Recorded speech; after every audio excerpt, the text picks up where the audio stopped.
morning, Reptilians. Welcome and welcome back to the channel. So this week we are going to be talking about what are the best pet reptiles for children. Now, obviously this is not going to be a perfect exhaustive list because everyone's kids are different. Everyone's kids are not only different ages, but different maturity levels. And so at the end of the day, this is really just 100% what you think your kid is going to do best with, or even how much energy and effort you are willing to put into the animal. If you wanted to get your kid something crazy and difficult to take care of for their first pet, you just have to know that that's going to be mostly you taking care of it. But if you're okay with that, that's fine too. This is just, in my opinion, the easiest and best first pet reptiles for kids. Before we get started, this week's video is sponsored by Gecko, so make sure to stay until the end of this video to find out all about this awesome company.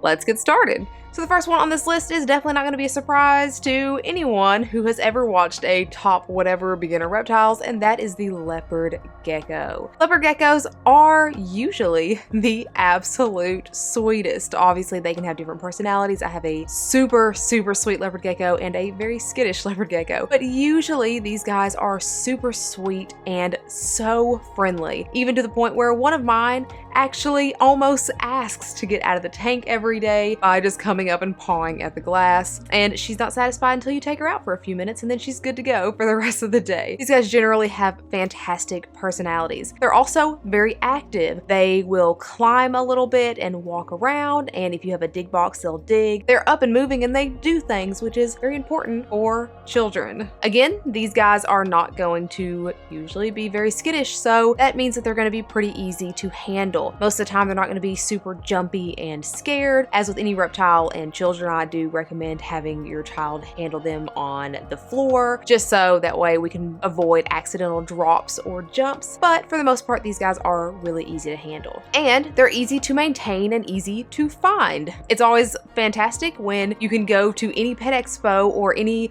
locally owned pet store and find leopard geckos, and it's even easier when their tanks are super easy to clean. Leopard geckos will usually pick a poop spot in their tank and they'll always go poop there, so that makes you cleaning up after this animal, or even you teaching your child how to clean up after their animal, a little bit easier when it's always contained in one spot. As for the cons with these guys, the biggest one in relation to children is that they can lose their tails. Do you think she's a good reptile for kids? Yeah.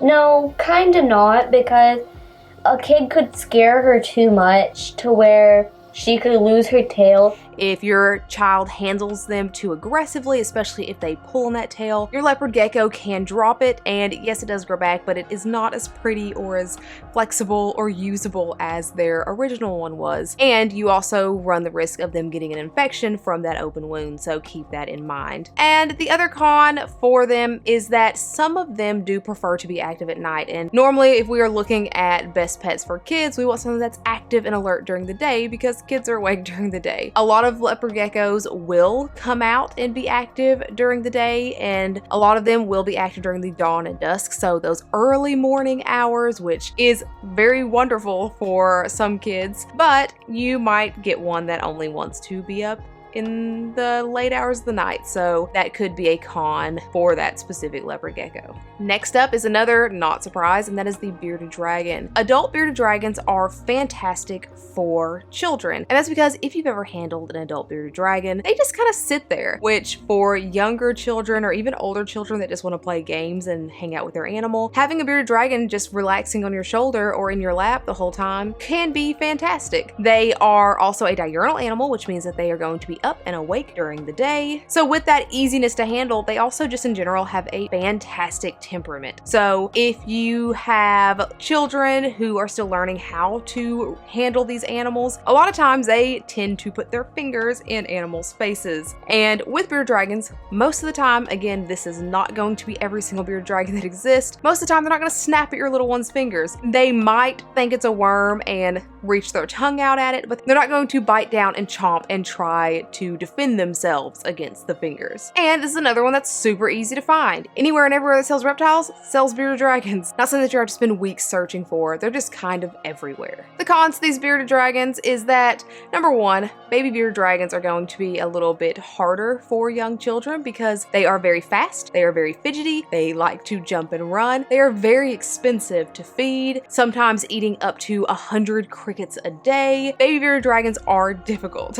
Adult bearded dragons, not so much. Another con to these guys is that they are parasite prone, and what that means is that their tanks need to be cleaned a lot. Every single time that animal poops, that poop needs to be thoroughly cleaned and even disinfected with special cleaners to make sure that parasites aren't going to go into your tank and infect your bearded dragon. And these guys do eat bugs and vegetables, so if your children are smaller, they may need help feeding them vegetables because the vegetables have to be cut up, or they may need help feeding bugs because with bearded dragons, most of the time you want to try not to feed them in their tank so the bugs don't escape and hide, because usually bearded dragons are too lazy to go and find those bugs, so they may need help making sure that those bugs are not escaping. Next up are corn snakes. If your child is insistent on getting a snake for their first ever reptile, corn snakes are, in my opinion, one of the best choices that you could go with for children. And that is for a few different reasons. Corn snakes, number one, are very active. They are going to be so much more active than something like a ball python. They actually get up and move and explore and dig, and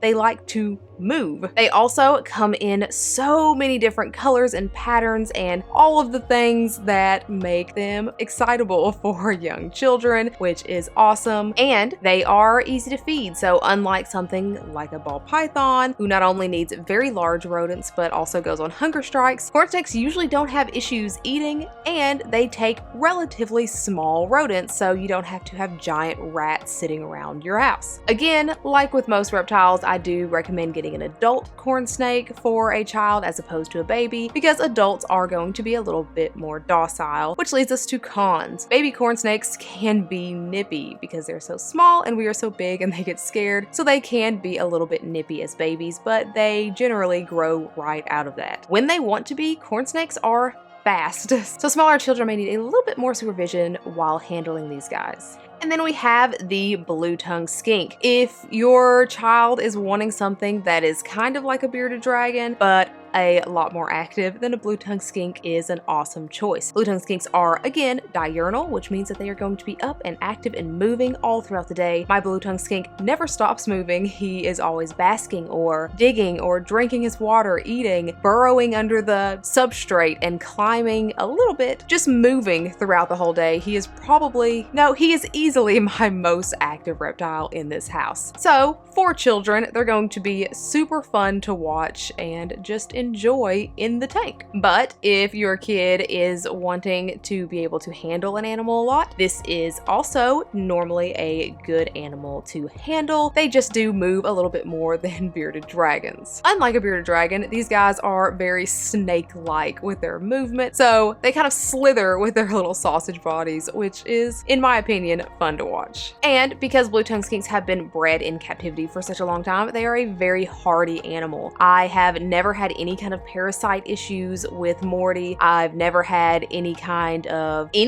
vet-worthy issues with him at all. The only thing that ever has happened to him was he got a cut on his nose that we had to treat with an ointment for a week or two, and that was it. So a very hardy reptile. On to the cons of these guys. Number one, they are going to be an expensive animal right out the gate. My Irian Jaya blue-tongued skink was $300, and that's about the bare minimum that you're going to pay for these guys, not including setups and lights and all of that stuff. So that was pretty self-explanatory. It's going to be a lot of money. The other con is that depending on what kind of blue-tongued skink you get, they can have very iffy personalities. So I highly recommend going with a northern blue-tongued skink, because northern blue-tongued skinks have been bred in captivity over and over and over for so many years that they're very docile. They're very calm. They're going to have the best of the personalities of this sort of animal. But going with an Indonesian or Irian Jaya blue-tongued skink, all of those those have not been bred in captivity very long. So it's very likely that you'll either get a wild caught one or get one that isn't the nicest all the time. Morty is not the nicest all the time. I recently had a video where I showed you him trying to bite me because he didn't like the food I was trying to give him. So definitely go northern if you are getting this for a child. And the last one on the list is a tortoise. This is always the first reptile people think of when they think about what kind of reptile they're going to get their child, and for very good reasons. Tortoises are very slow, so you don't really have to worry about them escaping from your child. They are very, very docile. They have fantastic personalities, so you don't have to worry as much about them nipping at your kid or trying to defend themselves and attacking your child. Tortoises are super fantastic in the personality department. As much as it doesn't have to be said, they are also very hardy, and they are going to be pretty easy for your child to feed. You don't have to worry about bugs escaping into your house, and you don't really have to worry as much about chopping up those vegetables because tortoises can just chew that up. The only two cons that I have for tortoises are, number one, that they can get very large. So make sure you are going with a smaller species of tortoise if you want to go this route, like a Russian tortoise or a Hermann's tortoise. And the other big con with these guys is just their life expectancy. So just know that tortoises can easily live 40, 50, 60 years. Either that tortoise is going to be with your child for that long or with you for that long. So when your child moves out of the house in 5-10 years, just kind of think about what's going to happen with that tortoise. But other than that, they make really good pets for children. But that is it. That is all I have for this week. Let me know in the comments down below what your very first pet reptile was. As I said at the beginning of this video is sponsored by iHeartGeckos. iHeartGeckos makes these awesome conversion kits for aquariums that you may just have laying around that basically allow you to turn those aquariums into either vertically standing or even horizontally standing front opening tanks for your reptiles. Front opening tanks are awesome because instead of reaching down at your reptile and scaring them and them thinking that you are a predator, it allows you to reach directly in for them, so it's less stressful, which is really cool because we don't want to stress those animals out. And they have other cool things too, like gecko feeding ledges with these super strong suction cups. Arboreal geckos love these. And you're ordering from a small business, which is always really cool. Make sure if you order from this awesome company, you put Elle's Reptiles in the How Did You Hear About Us box, so that way they know that you guys are coming from here. Thank you so much to iHeartGeckos for sponsoring this video. As always, if you haven't already, please feel free to follow me on other socials and like, subscribe, and hit that bell for notifications every single time I put out a new video, which is every Sunday and some Wednesdays. This week's Instagram shout out is Ebby2473 for following me on Instagram and going through and liking a whole bunch of my stuff. And this week's subscriber shout out is Popoy889 for commenting on last week's video. Thank you guys both so much. You are the bee's knees. Thank you guys so much for watching, and I hope you have a fantastic day. Bye. Okay. First one on this list is going to kind of be a... What just happened? Here. Why is that battery already dying? Ugh. And... Snake. So with that, if your children may need supervision handling... So smaller children may need a little bit more supervision.